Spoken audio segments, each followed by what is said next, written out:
ya varios años, y la idea es tomar referentes del pensamiento liberal de diferentes épocas. Hacemos una revisión de sus ideas teniendo en cuenta su natalicio. Así que quiero recordarles también que antes de empezar quisiera eh, mencionar que existen los certificados de asistencia a este evento, a este homenaje, que lo pueden solicitar a través de las redes sociales.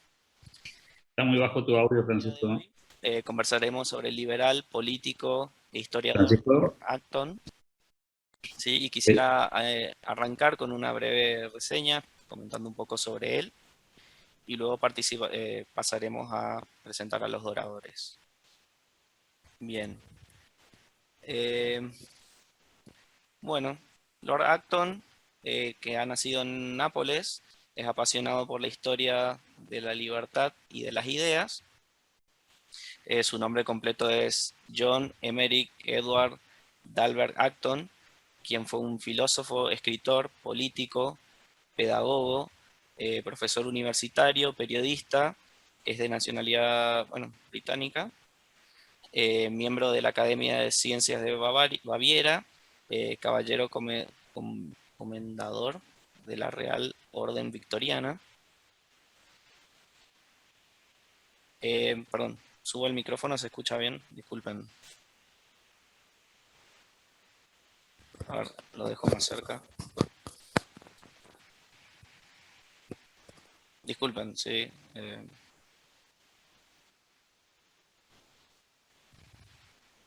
A ver.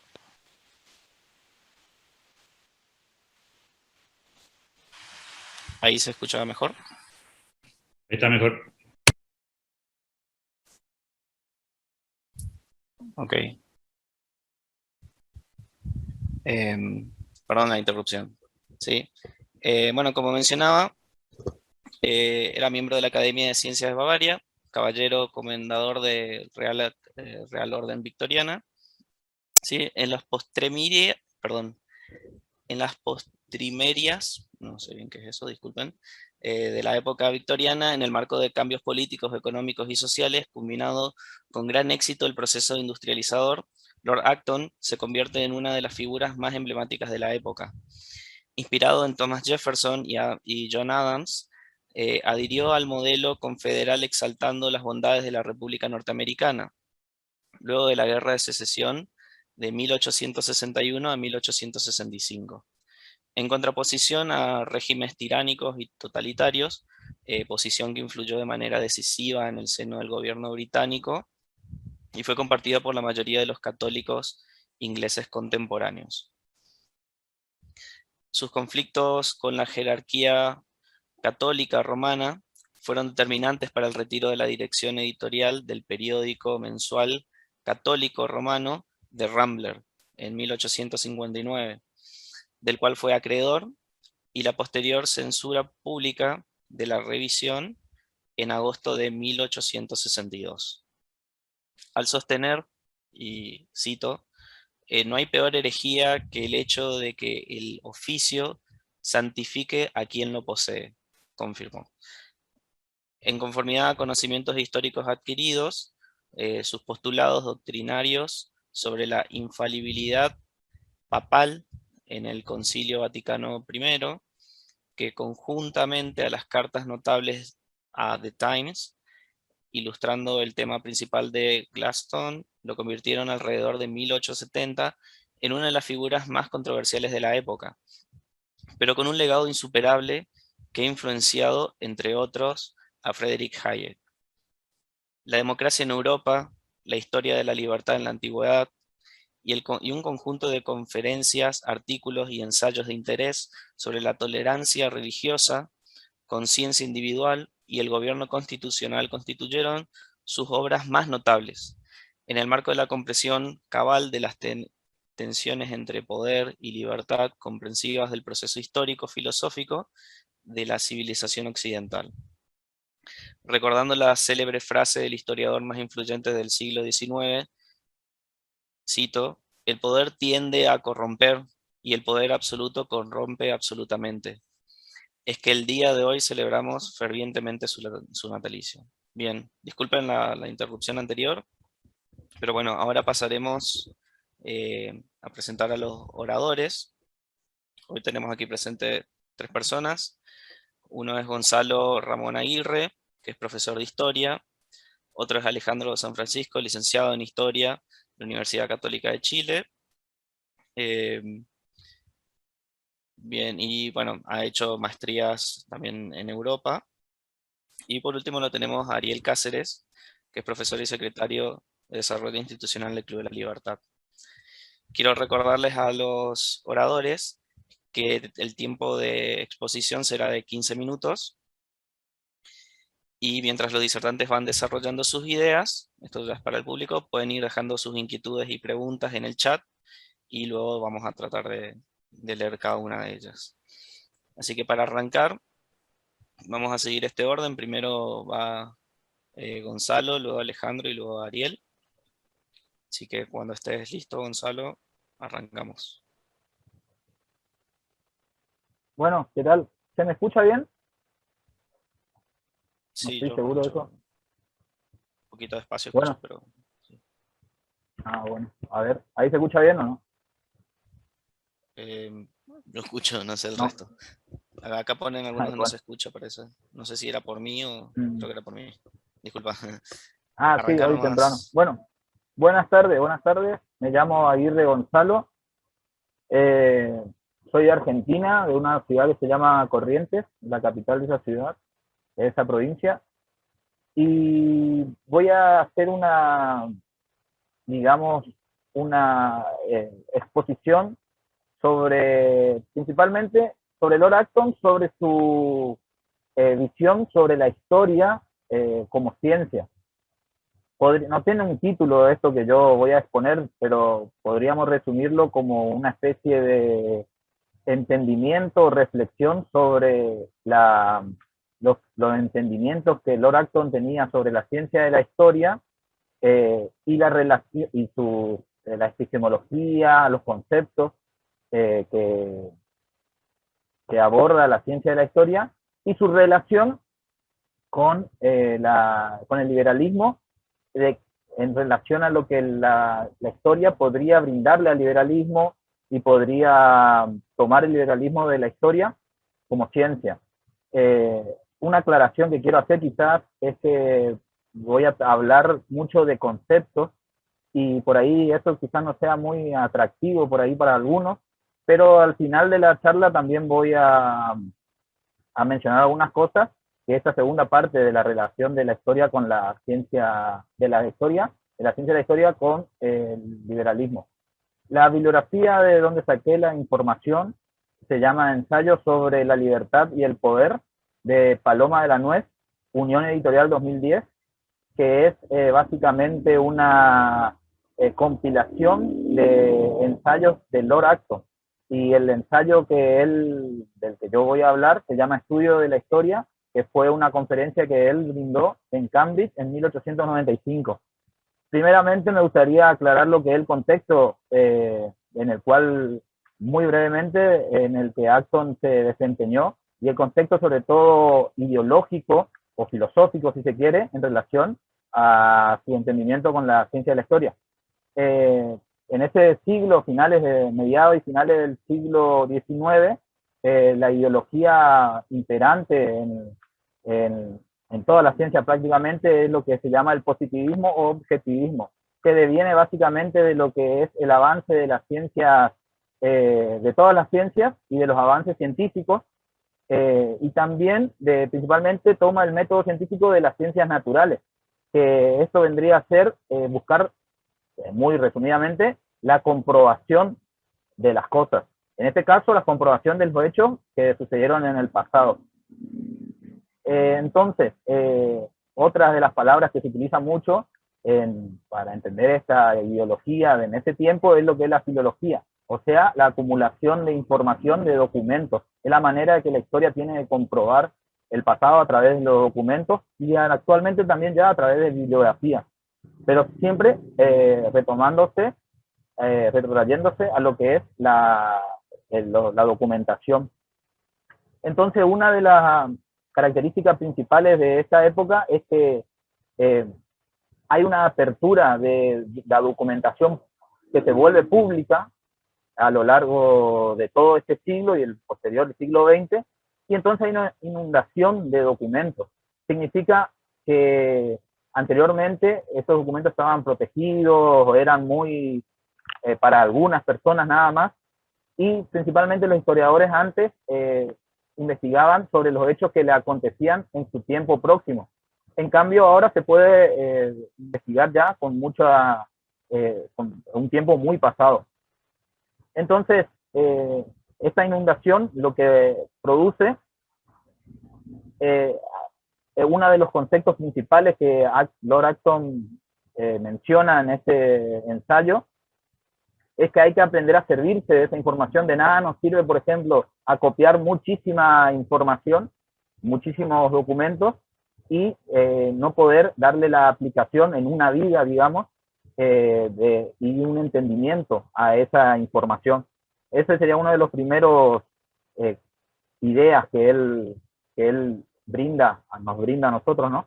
Y entonces es como que el historiador empieza a tener un nuevo rumbo, la ciencia de la historia empieza a tener un nuevo rumbo, que es un rumbo crítico, que es más importante inclusive analizar y criticar que descubrir nuevas fuentes. Se refiere a que, si bien, por supuesto, descubrir algo nuevo, una nueva fuente, algo que nos haya parecido es muy valeroso, pero si no lo criticamos, no lo investigamos, no lo estudiamos, de nada sirve. Ese es uno de los principales conceptos. Después da otros conceptos que son 3 características de las que debe tener el historiador, que entre ellos son, básicamente, la reflexión. O sea, el análisis crítico de los documentos y de la bibliografía, prestando especialmente atención a lo que puede ser atención a lo que debe ser el subjetivismo o las tendencias de esas personas que han redactado el documento o han redactado la bibliografía. Después, otras 2 características muy importantes son buscar la fuente original de dónde se saca la bibliografía, dónde se obtiene, porque de esta manera podemos llegar a una exactitud un poco más profunda, en el sentido de que también podemos investigar ya cuál era la subjetividad del redactor, del historiador o del personaje mismo, si es que fue un político o algún personaje importante del pasado. Entonces hay una frase acá que yo tomé, que dice que es preferible no concluir o continuar la investigación a no ser objetivo y brindar una información errada, ideologizada, o que sería una mentira. Es preferible no concluir una investigación a estar inventando las cosas, digamos, que es lo que actualmente por ahí a veces se escucha, que es lo que se dice, no es historia, es un relato. Y da un ejemplo muy famoso para él, que lo toma de su maestro, que lo menciona, no sé si habrá sido su maestro de manera exacta, o si no lo toma porque fue el historiador más importante por lo menos de ese mediado siglo, que es Ranke, que se lo considera como el padre de la historia moderna. Y es una anécdota donde cuenta que Ranke se encuentra con un teólogo, y que ambos, el Ranke y el teólogo, habían investigado lo que es la reforma protestante, y el teólogo le saluda y le dice, ¿cómo está, colega? Y ahí Ranke le responde que él ante todo es historiador, y que el teólogo ante todo es cristiano. Ahí lo que nos está demostrando es la neutralidad, la imparcialidad que hay que tener para ser historiador. O sea, es como una ofensa para él, ¿no? Después, otro de los conceptos que se tiene es que se brinda en el trabajo, es el de la imparcialidad y la justicia. Sería básicamente que ser imparcial es ser justo. Un historiador imparcial es un historiador justo. Porque, o sea, por ejemplo, te doy otro ejemplo que da también en el libro, en el ensayo, sobre unos médicos. Entonces menciona Acton que si, por ejemplo, vos tenés una enfermedad o un problema y vos le querés exigir al médico que te dé un diagnóstico y el médico le responde de que no puede inventar, si no sabe qué es lo que sucede, no puede inventar ese diagnóstico, y esa persona insiste en querer el diagnóstico, entonces el médico le responde que tiene otros 50 colegas que pueden darle. Entonces eso es lo importante en la historia, que no hay que inventar, digamos, lo que pasa, lo que se relata, lo que se redacta, sino tiene que tener objetivismo. Después lo vuelvo al tema este de la imparcialidad y la justicia, y voy a leer una frase corta de lo que para Acton es la imparcialidad. La imparcialidad es poder proclamar los méritos de la propia religión, la prosperidad y el progreso del propio país, el valor del pensamiento político que se acepta, democracia, monarquía liberal, conservadurismo histórico, sin ofender ni molestar a nadie, mientras se sepa reconocer los méritos aún inferiores de los demás, y mientras no se traten a los hombres como santos o bribones, por la parte que le corresponde. La historia, para evitar fantasías o polémicas, debe apoyarse en documentos, no en opiniones. O sea, lo que está mencionando es que, o sea, no hay que tener miedo, digamos, o ideología de que no se puede aceptar las cosas buenas o las cosas que hicieron otras personas, por el simple hecho de negarlo, por el simple hecho de contradecir, quizás por un tema ideológico. Esa no es la tarea del historiador. Otra de las cuestiones importantes para un historiador es la perspectiva.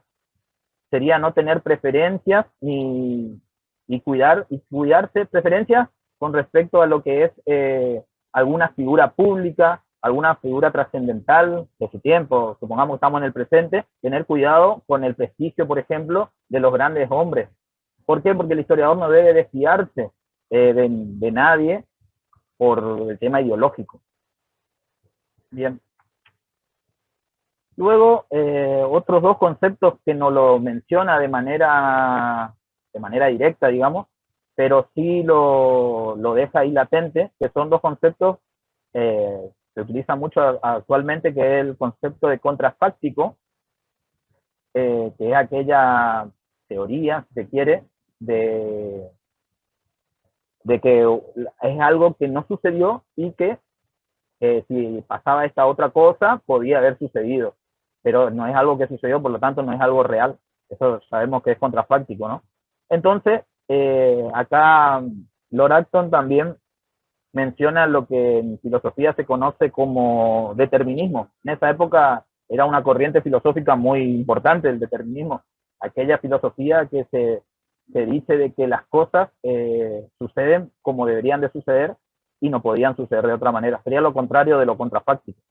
Y Lord Acton es, después mis compañeros, seguramente los demás disertantes van a hablar de su faceta religiosa, pero es ante todo también un católico, y entonces él deja mucho a la providencia.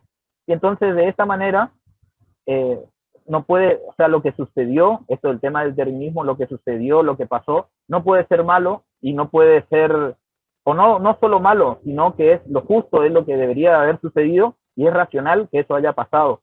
Entonces no puede haber sucedido de otra manera. Y esta cuestión nos lleva al progreso, porque sí o sí no había otra posibilidad de que suceda de esa manera. Después tengo dos conceptos más, que es el tema del anacronismo y de juzgar. Juzgar el presente con las ideas del pasado y no juzgar el pasado con las ideas del presente. Bueno, lo que es el concepto de anacronismo. Básicamente sería no juzgar a un hombre en relación a su tiempo, a sus pensamientos, a la cultura del momento, a los movimientos sociales, culturales que integró. Esa no es la función de la historia, esa no es la función de la historia. Y ahí venimos a aquella frase muy conocida que utilizan muchas veces los políticos, que dice que la historia me juzgará o la historia me absolverá. Bueno, esa no es la función de la historia en sí. Luego, Acton toma algunas cuestiones contradictorias en esto, pero ya voy a hablar de ello. Y una cosita más, que es otro concepto que de la antropología, por ejemplo, que ninguna cultura es mala, y lo que sí se puede juzgar es, por ejemplo, el pensamiento de la persona que ha sido agredida. No porque yo esté dentro de una cultura, significa que tengo que hacer lo que esa cultura me dice. Lo importante es lo que cada individuo piensa o quiere hacer sin agredir a los demás. Y bien, y después la unión que yo encuentro entre la ciencia de la historia y el liberalismo es básicamente lo que sería la filosofía o el conocimiento de lo que se llama el empirismo. O sea, el liberalismo básicamente una de las principales cuestiones que aborda es el empirismo, la experiencia de los individuos relacionándose entre sí, lleva a la larga al progreso, tanto experiencia personal como experiencia de otros. Y por lo tanto, ¿qué otra ciencia más que la historia puede servirnos de experiencia, para conocer la experiencia? Y bueno, y vuelvo al tema de juzgar y del anacronismo, que Lord Acton habla de que hay unos valores morales que son siempre totales en todo tiempo y todo espacio. Si bien cada tiempo es único, hay valores morales que son propios de todo tiempo. Entonces, menciona de que si por más que en alguna cultura, en algún tiempo, en algún espacio, había aberraciones, asesinatos, prejuicios, traiciones, justamente esos tiempos son perversos por esas cuestiones. Entonces hay valores morales que en todo tiempo siempre son propios de eso, de todos los tiempos, y que sirven en todos los tiempos. Y bueno, y para finalizar, porque creo que me queda un minuto, voy a leer 4 renglones y que va a dar pie a los compañeros, creo yo, porque ellos van a tratar, me parece, cuestiones de Lord Acton en el tema de lo religioso y en lo político. Y es el cierre del capítulo. Dice: debemos considerar el pasado con sentido moral y crítico, y el futuro con firme esperanza de cosas mejores, teniendo siempre presente que si relajamos nuestro nivel en la historia, no podremos mantenerlo alto en lo religioso y en lo político. Esto vendría a ser como que hay que saber de dónde se viene para saber a dónde se va. Bueno, espero que le haya gustado y que le haya servido. Creo que cumplí justamente los 15 minutos exactos. Gracias. Sí, perfecto, Gonzalo. Muchísimas gracias. De nuevo quiero recordarles que si tienen consultas o preguntas para los oradores, lo pueden hacer a través del chat. ¿Sí? Así que a continuación pasaremos con Alejandro San Francisco. Comento nuevamente, licenciado en Historia por la Pontificia Universidad Católica de Chile. ¿Sí? Y no sé si él ya estaba. A ver, sí, acá está. Alejandro, todo tuyo. Muchas gracias. ¿Se escucha? Sí, sí, se escucha. ¿Querés que te vaya avisando después del tiempo? Perfecto. Muchas gracias por la invitación y un gusto participar en esta reunión en homenaje a Lord Acton, un escritor, historiador, pensador muy relevante en el siglo XIX, pero que tiene plena vigencia por muchas razones. Lord Acton es hijo de su tiempo, pero es una figura culta, inteligente, profunda, y muchas de sus reflexiones ciertamente tienen un valor que trasciende a la época histórica en que le tocó vivir, incluso trascienden al hecho de que esté él influido por ser una persona del siglo XIX, ser británico, ser católico, o pertenecer a la herencia intelectual de la Ilustración. Si uno lo observa de una manera más amplia, uno puede ver que es una persona que es aprovechable culturalmente, políticamente, históricamente, en mundos que sean ajenos a su pensamiento religioso, a su nacionalidad o a su tiempo histórico. Y lo es precisamente por los 3 conceptos que yo voy a intentar asociar, que son historia, ideas y libertad, y la relación que tiene con el poder, precisamente a partir del libro que se mencionó. Todas las sociedades, al menos en teoría, procuran ampliar los espacios de de libertad de las personas en los más diversos ámbitos, en lo cultural, en lo religioso, en lo político, en lo económico, en lo educacional y en tantas otras manifestaciones.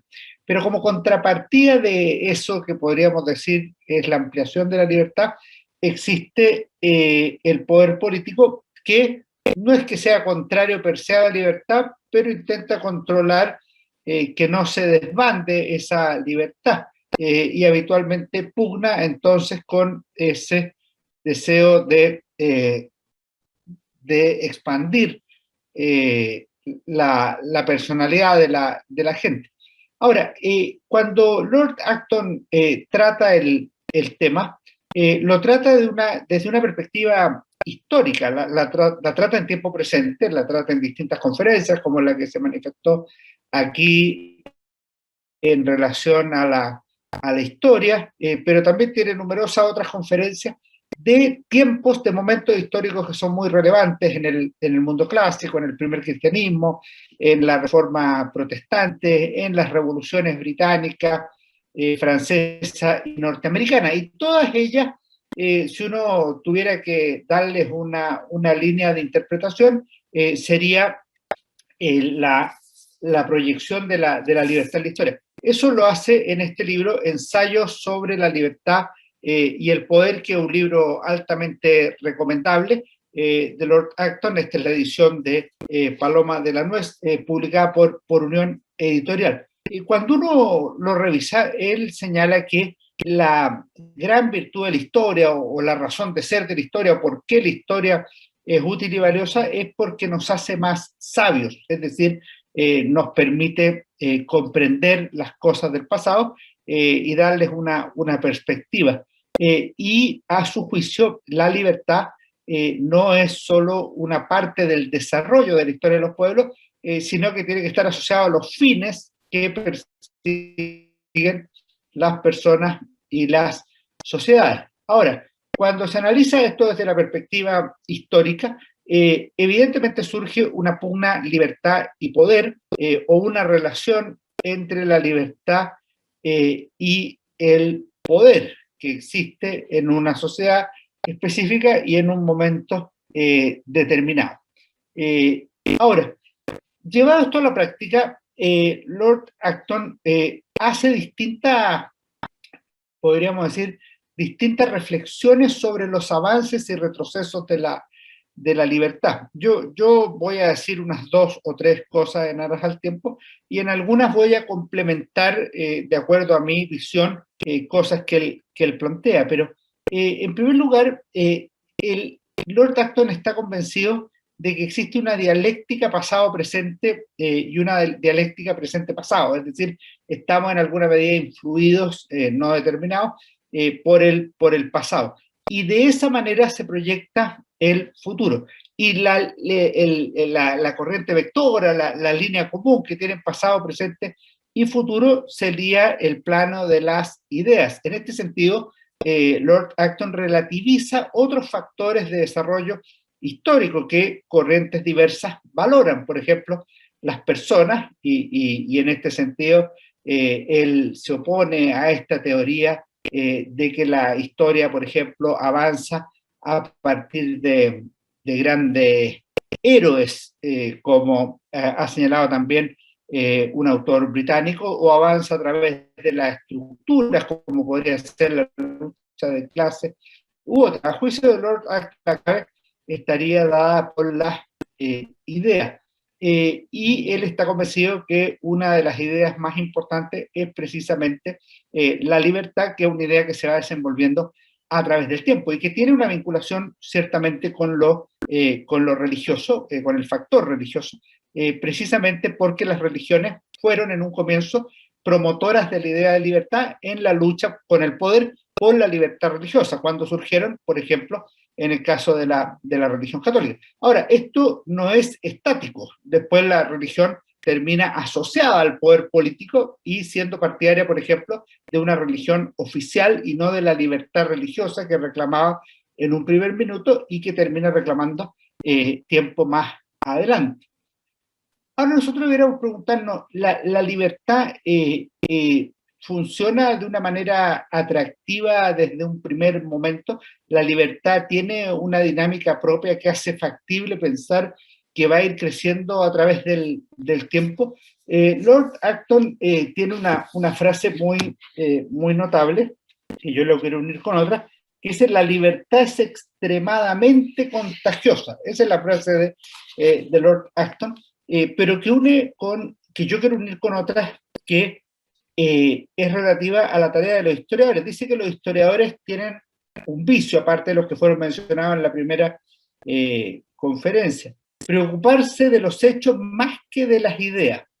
Por lo tanto, al preocuparse de los hechos, viven en la superficie de las cosas y no llenan sus mentes de sabiduría. Yo creo que eso es así, que tiene sentido lo que dice Lord Acton, tiene una lógica, y la experiencia histórica así lo muestra. Podríamos decir que no se puede detener una idea a la que le ha llegado un tiempo histórico.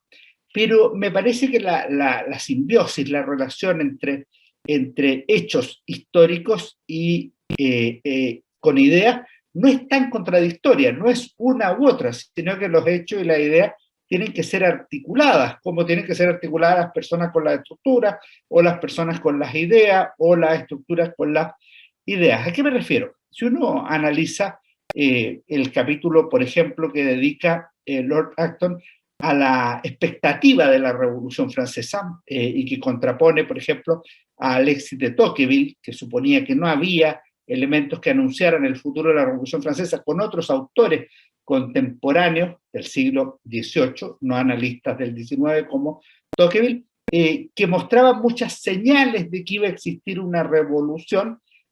Bueno, lo que señala en la práctica Lord Acton es que la idea estaba preparando el camino de la Revolución Francesa.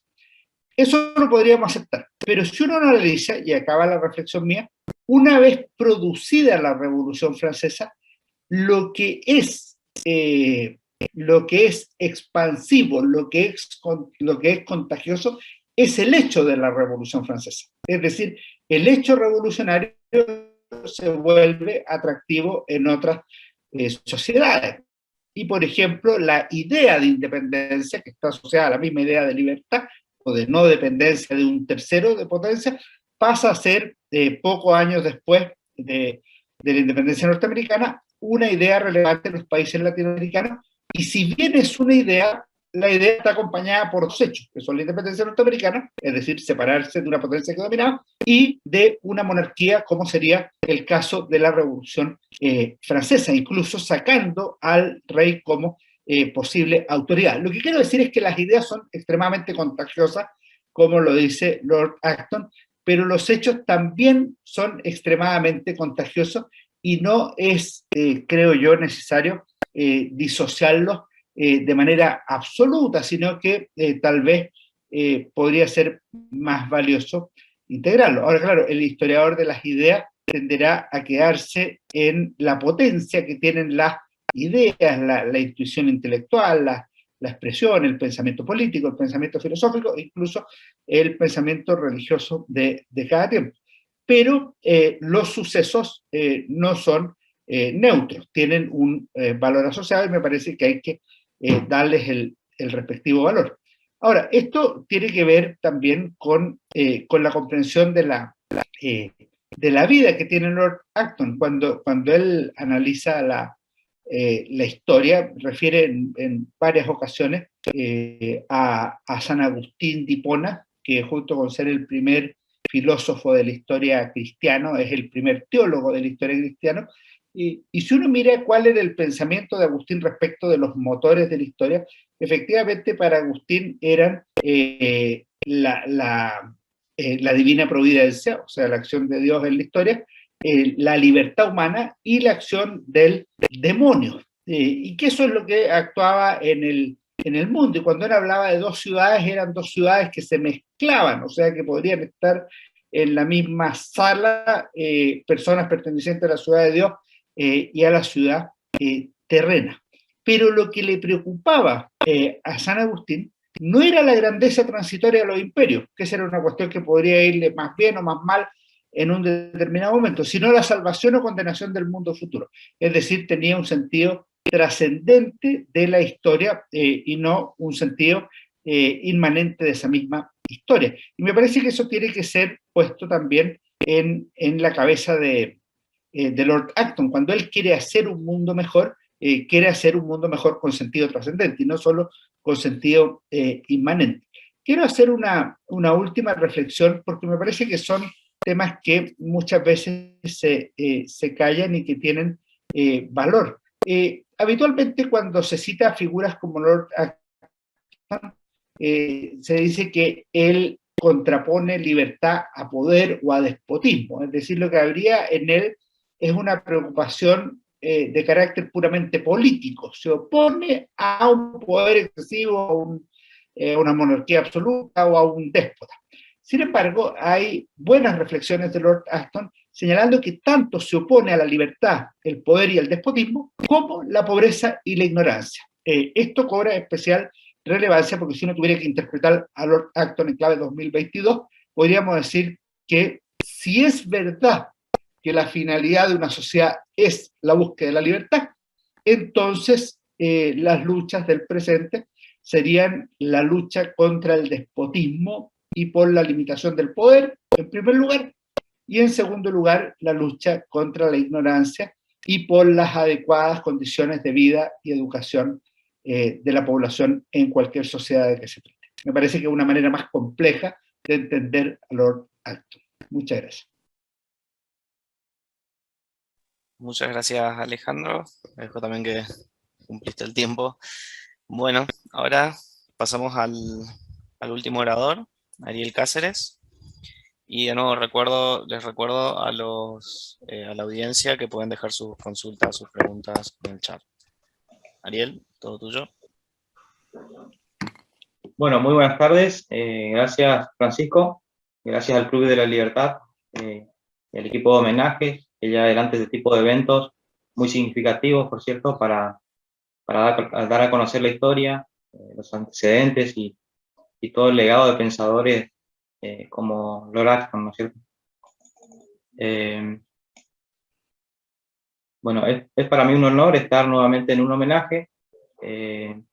Como bien acá lo dijo el señor San Francisco, Lord Acton era un hombre que consideraba las ideas, o que las ideas son las fuerzas que mueven el mundo. Y para él la libertad era la idea más importante, porque siempre ha permanecido constante, decía, a pesar de los cambios. Entonces, él decide ir por esa historia de la libertad, ¿no es cierto? Recordemos que su temática principal de escritura fue la historia de la libertad. Decide rastrear sus orígenes, descubrir las filiaciones que tiene la sociedad, la libertad, trazar su trayectoria, indicar su desarrollo, y así lo fue haciendo, ¿no es cierto?, mediante sus ensayos. Él, durante este trayecto, ¿no es cierto?, descubre la estrecha relación que se da, como bien lo dijeron, entre la libertad, el cristianismo y el poder. Acton entonces se adentra en lo que es la historia de la libertad en la antigüedad y afirma que la libertad fue sembrada en Atenas, que fue recogida como un delicado fruto, dice, en la civilización moderna, la civilización madura. Para Acton, la libertad era posible en una civilización madura. También decía que en todas las épocas del desarrollo de la libertad, esta se vio obstaculizada, ¿no es cierto?, por enemigos naturales. Recientemente el señor San Francisco comentó algunas, ¿sí? La ignorancia, la superstición, el deseo de conquista, el amor al lujo, el afán de poder de los ricos, ¿sí? Y la necesidad de comida que tienen los pobres. En este ensayo, Historia de la libertad en la antigüedad, Acton hace un recorrido histórico por la época antes de Cristo, sobre todo por Atenas, que como otras ciudades, decía, estaba oprimida por la clase privilegiada. Sin embargo, esto cambia durante las guerras persas, cuando se comienza a desmoronar lo que él denomina los estamentos patricios atenienses, ¿no es cierto? Ya que fueron los pobres, los soldados, las clases bajas, los que liberaron, ¿no es cierto?, al Estado de una invasión asiática. De esta manera, los pobres entonces se hicieron acreedora, dice, de un poder, de una influencia política, y pudieron acceder a cargos públicos que hasta ese entonces era monopolizado o era privativo de las clases altas.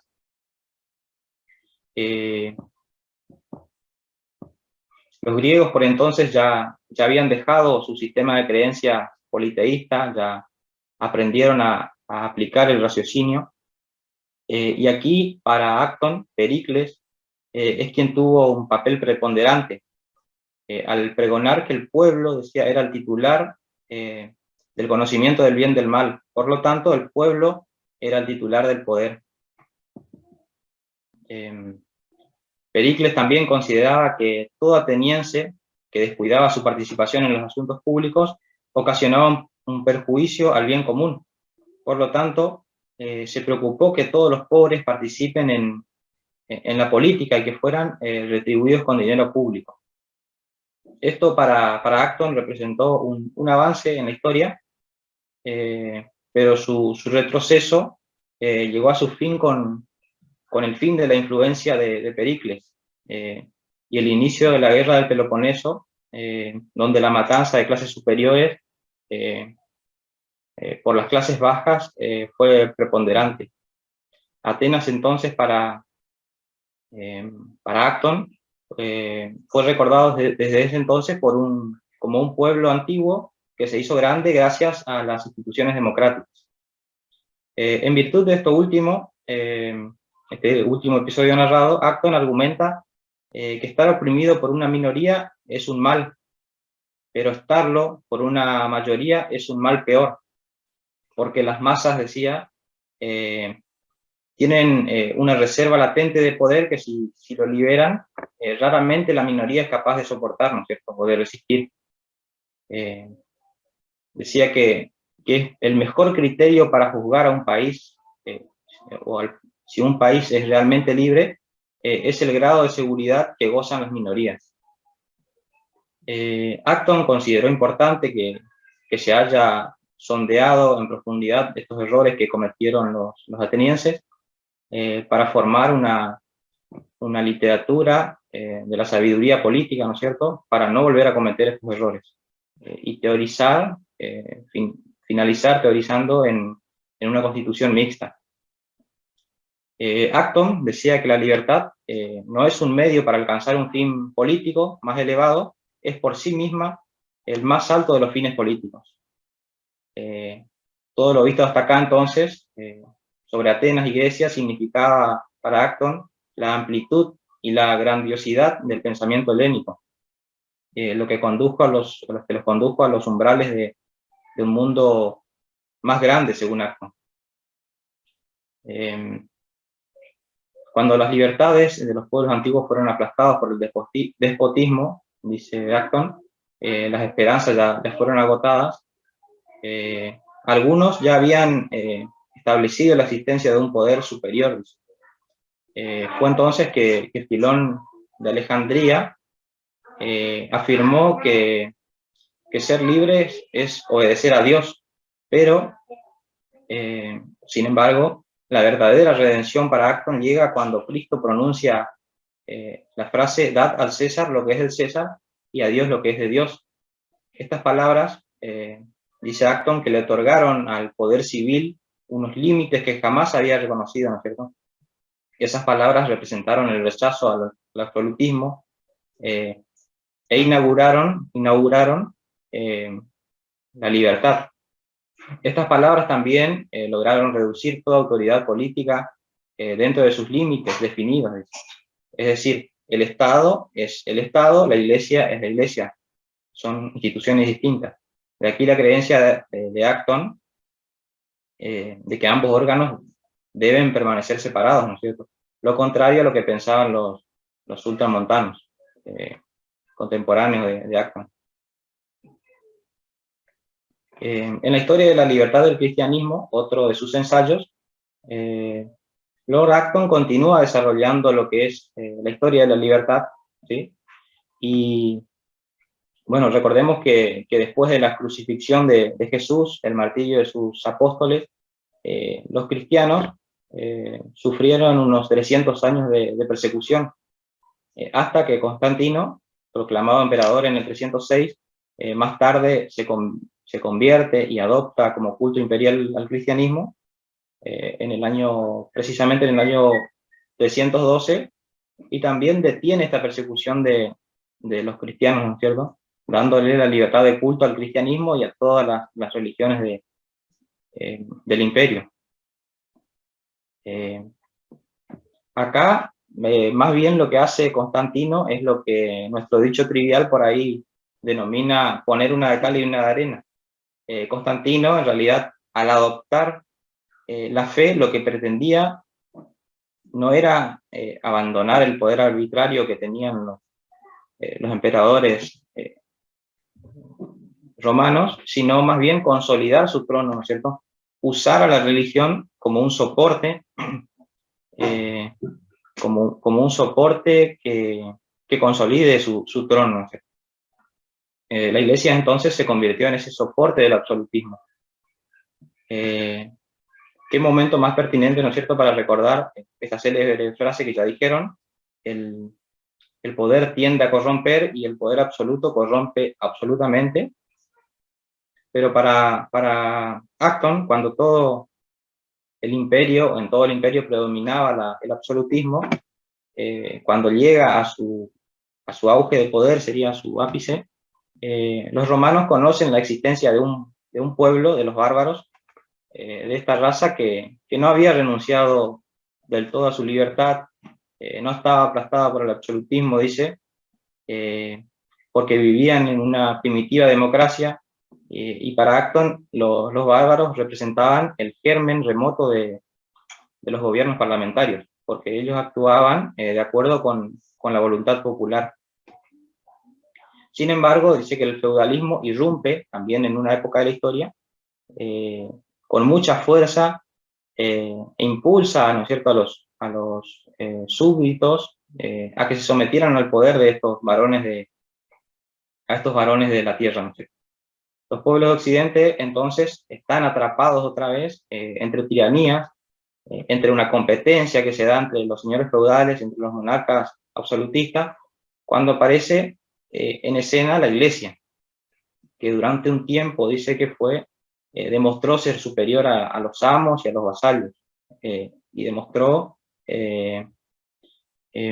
ser una aliada de la libertad por ese entonces, y que también le otorgó, ¿no es cierto?, el surgimiento de una libertad civil. Aunque durante ese tiempo la libertad que se disputaba no era el fin, sino el medio, dice Acton, para que ambos bandos disputen su poder temporal. En medio de esta disputa se produjo un largo debate, duró como 400 años. Los varones fueron perdiendo poder. En el siglo XVI se produce otro conflicto ya entre democracia y nobleza, es decir, la discusión se traslada hacia el plano político de sistemas de gobierno. De este modo, dice, las ciudades más adelantadas en cultura y civilización inician un camino de constituciones. Por ahí, impracticable, ¿no es cierto? Italia, Suiza, nombra Alemania, Francia, no logran del todo, sino Bélgica es el único que tiene algo de éxito con el autogobierno. Sin embargo, bueno, el resultado político de la Edad Media es un sistema cuyo poder está limitado por la representación de clases fuertes, por el clero, que antes había servido de aliada de la libertad, y ahora se había convertido en aliada de la realeza. En nombre de la religión, dice Acton, que se cometieron actos atroces, La pasión religiosa era a menudo, dice, un mero instrumento, mientras que el verdadero motivo era la política, el poder, para someter al pueblo. Entonces Lord Acton pensaba que enseñar a los hombres a comprender que los gobiernos no existen por derecho divino y que un gobierno arbitrario es precisamente la violación del derecho divino, era sin duda la medicina que Europa necesitaba en ese momento. Cita a San Anastasio, a San Ambrosio, a Erasmo de Rotterdam, a Tomás Moro, como hombres fervientes que reivindicaron, dice la historia, la libertad de conciencia, y también en los tiempos pacíficos que precedieron a la Reforma Luterana, dice, estos tiempos pacíficos estuvieron dominados por la legítima expectativa de que iba a triunfar la libertad. Siempre creyeron, ¿no es cierto?, que la libertad iba a triunfar sobre el absolutismo. Nombra también a Hugo Socino, que fue el primero que, basándose en la idea de que la Iglesia y el Estado deben permanecer separados, reivindicó lo que se llama tolerancia universal. La idea de que la libertad religiosa, Acton, es el principio generador de la libertad civil, y que la libertad civil es la condición necesaria para la libertad religiosa. Este descubrimiento, esta máxima, decía, se produjo en el siglo XVII recién. Pensaba Acton que solo limitando la autoridad de los estados podía asegurarse la libertad de las iglesias. Él ve entonces que en Europa, hacia el año 1770, era incapaz todavía de producir estado libre, o algún estado libre, y ve en América, ¿no es cierto?, las ideas de unos hombres que tenían esta idea de cuidar sus intereses propios, decía, de ser responsables ante el cielo de sus actos. Ve, ¿no es cierto?, cómo irrumpen sus ideas y conquistan, ¿no es cierto?, estos lugares destinados a transformar la historia, decía, ¿no es cierto?, como ocurre en la independencia de Estados Unidos, y también con la Declaración de los Derechos del Hombre en París. El mundo desde entonces, dice Acton, parecía entender que la voluntad del poder constituido era mejor y no la del pueblo sometido. Y aquí Acton, haciendo alusión a Estados Unidos, también califica de un notable hecho la lucha que tienen, ¿no es cierto?, en el pensamiento, en la resistencia al absolutismo, y la contribución que hacen los hombres americanos. Él lo llama compatriotas y descendientes, ¿no es cierto?, de compatriotas en otras tierras. Así que, bueno, también menciona que la emancipación americana por ahí no se produce por los altos tributos que le exigían pagar, o que por no tener representación, sino porque los hombres ya deseosos de libertad habían emigrado, ¿no es cierto?, a América, y no toleraban vivir bajo un yugo absolutista. Así que ese es el recorrido por ahí que hizo Acton y que quise compartirlo con ustedes, de la libertad. Bueno, muchísimas gracias, Ariel. Bueno, ahora Muchas gracias. gracias, Ariel.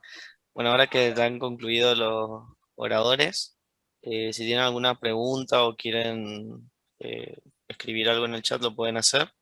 Pero si no, damos ya paso al conversatorio. Y como para arrancar con una pregunta disparadora, se me ocurre, esto va para cualquiera de los disertantes, es ¿qué ideas de Acton creen que es más posible lograr en Latinoamérica? O por lo menos de hacer que avance, de hacer difundir más, digamos. Que crean que pueda tener más aceptación. Esa sería Un poco difícil capaz la pregunta, pero bueno, lo que se me ocurrió.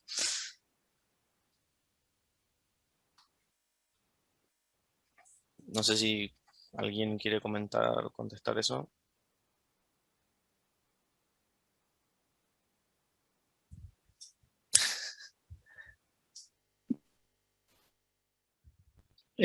¿Puedo? Sí, sí. A mí me parece que la idea de libertad genéricamente es una idea filosófica muy rica, pero tiene ese problema, que es filosófica, que en la vida práctica tiene que ser un poco más aterrizada, de manera tal que la idea tiene que traducirse en proyecto político para ser aceptado o tiene que tener bajadas que son de carácter más concreto. Y dicho eso, en temas como que son súper relevantes en economía, en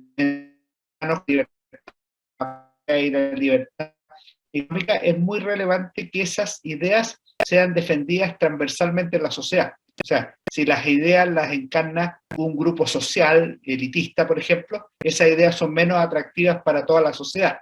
Si esa idea, ¿qué es lo que pasaba en Inglaterra cuando la idea la encarnaba una religión y no la otra? Parecía como si fueran una idea que no fuera transversal, sino que propia de un grupo. Lo mismo puede pasar en América Latina y por eso hay que preocuparse mucho que los voceros de las ideas sean diversos, hombres, mujeres, blancos, indígenas, mestizos, pobres, ricos, personas del mundo de la empresa, pero también personas del mundo intelectual y de otros. Y me parece que en ese caso hace más factible, más razonable aceptar la idea, por ejemplo, de libertad económica y no entenderla como la búsqueda de un beneficio económico. Buenísimo, muchas gracias, Alejandro. Acá tenemos una pregunta de Alberto Medina Méndez. Dice, ¿por qué es un personaje poco reconocido y renombrado en el mundo de las ideas de la libertad contemporáneo, siendo sus aportes tan interesantes? La verdad que sí, no es alguien, un rockstar, por así decirlo, del liberalismo. Buenas, en mi opinión no es muy reconocido, creo. Hasta podría ser una hipótesis. No sé si se me escucha bien porque me saqué el auricular. Sí, sí, se escucha bien. No es muy reconocido quizá porque creo que no tiene, digamos, un gran libro, una gran obra. Por ejemplo, este libro que creo que utilizamos los tres, este libro que utilizamos los tres es un compilado que hicieron posterior, el que utilizamos, el de Paloma de la Nuez, ya es inclusive un compilado de otro compilado. Entonces, si no tiene una obra maestra y que entregada a la sociedad, tiene muchos ensayos, pero tuvo que venir alguien a compilar todos esos ensayos, seguramente están editados, y entonces creo que esa es la explicación en mi breve desconocimiento también. Justamente no conozco tanto sobre Lord Acton, tuve que investigar un poco para hablar hoy. Genial, muchas gracias, Gonzalo. No sé si alguno quiere aportar algo más.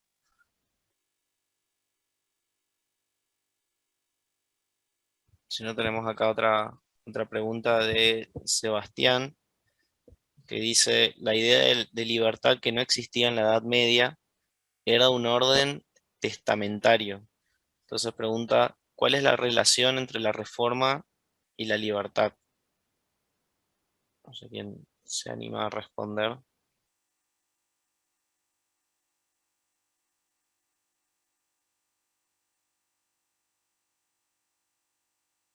Complicado. De mi parte, si me podés leer de vuelta, por favor. Sí, dice, la idea de la libertad que no existía en la Edad Media era un orden testamentario, dice. ¿Cuál es la relación entre la reforma y la libertad? O sea, supongo cuál fue el cambio que hubo. No sé si se referirá a la reforma protestante. En mi entendimiento fue un gran paso para la libertad, porque, bueno, fue justamente una protesta, como dice su nombre, ante los avasallamientos que la Iglesia Católica estaba haciendo con principalmente el pueblo bueno, se llama Alemania, pueblo germano, el pueblo de esa zona del río Rin y toda esa zona de lo que ahora es Alemania. Así que es historia conocida y creo que fue muy valioso, muy importante. para el avance de la libertad como legado, ¿no? Ok, muchas gracias, Gonzalo. No sé si alguien tiene alguna otra pregunta más para hacer o alguno de los expositores quiere agregar algo más.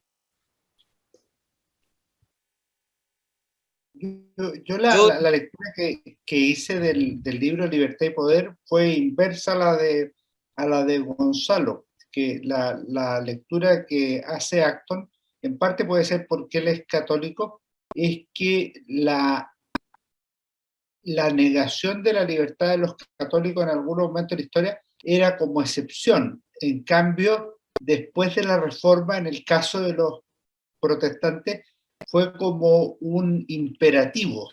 Eso aparece en el ensayo de la teoría de los protestantes sobre la persecución. Yo creo que habría que revisarla un poco más, pero me parece que hay que darle segunda vuelta. En el largo plazo, obviamente, eso facilita la existencia de la libertad religiosa, que es un tema que es bien delicado, porque la Iglesia Católica reclama libertad religiosa cuando está abajo, luego aparece asociada al poder político. Cuando está asociada al poder político, en la mayoría de las sociedades católicas, donde hay Estado católico e Iglesia católica asociada al poder, no hay libertad religiosa, sino que esa surge como alternativa rupturista y legal en distintos lugares. Y recién en el siglo XX la Iglesia Católica, pero esto ya es fuera de Lord Acton, ya viene a ser el Concilio Vaticano II y sobre todo Juan Pablo II, aceptan la libertad religiosa como principio, ya no dependiendo si yo estoy arriba o abajo, en mayoría o minoría. Y eso me parece que influye mucho en la experiencia de Juan Pablo II frente a los totalitarismos, al nazi primero y al comunista después. Es decir, una iglesia perseguida, pero con el sentido que tampoco puede ser persecutora en caso de que la mayoría sea católica. Buenísimo, muchas gracias, Alejandro. Bueno, para ir finalizando este homenaje a Lord Acton, me gustaría pedirle a los oradores una conclusión final. Sí, traten de no extenderse más de un minuto, pero me gustaría escucharlos de nuevo. Y podemos hacer el mismo orden que hicimos hoy, primero Gonzalo, después Alejandro y cerramos con Ariel. bueno, de mi parte agradezco a todos que hagan la atención. Y yo básicamente me centré más en su faceta como historiador, no tanto ni en lo religioso ni en su ideología liberal.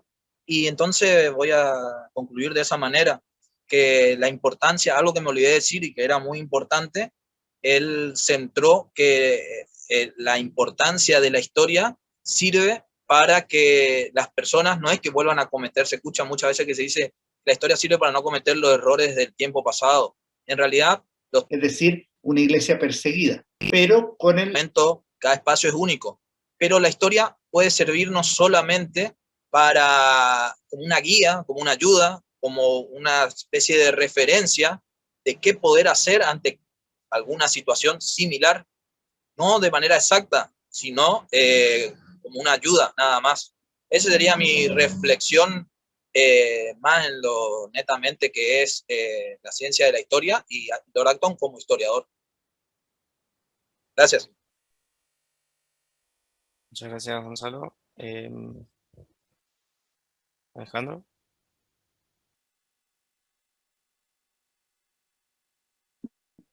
Primero quiero agradecer a la Fundación Club de la Libertad por esta invitación, por tratar a la figura de Lord Acton en el año 120 de su fallecimiento, además. Y me parece que esa pregunta que se hacía de por qué no es tan conocido, tiene que ver con algo con esto, en parte porque en las personas que creen en la libertad no hay como un super guía, gurú al que todos deban seguir, cosa que fue más fácil, por ejemplo, en el marxismo, en que era muy claro dónde estaba el origen y todos los demás eran herederos, que era precisamente Marx. Pero dicho eso, Lord Acton es una persona que merece ser conocida a través de textos breves, aislados, o a través de recopilaciones de textos en la lengua original en inglés, o en las traducciones buenas que hay en castellano. de manera tal que la iniciativa que han tenido me parece muy valiosa y espero sirva para animar a conocer a un autor de primer nivel, y esto nos ayudará ciertamente a comprender mejor no solo el pasado, sino que también el momento histórico que estamos viviendo. Muchas gracias por tus palabras, Alejandro. Ariel, una última reflexión. Bueno, Francisco, bueno, yo también quisiera agradecer al club, ¿no es cierto?, por permitirme disertar. Para mí siempre es una experiencia valorable, se aprende mucho, ¿no es cierto?, porque para poder disertar hay que investigar, así que, bueno, yo quiero hacer un paréntesis acá y recordar, no sé si se dijo que, bueno, Acton era católico, ¿no es cierto?, en un país protestante, minoría. Inglaterra tenía en ese entonces 43.000 habitantes, eran 43 millones, perdón, eran 2 millones de católicos, y él vivió, ¿no es cierto?, en una época donde la mayoría por ahí ejercía poder sobre la minoría. Entonces, creía que no había libertad, ¿no es cierto?, donde no había seguridad para la minoría.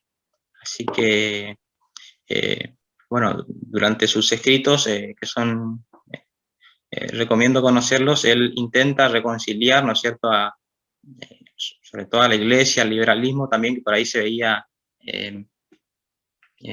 ¿no es cierto?, celosa de estas ideas libertarias nuevas, porque era una iglesia cerrada, y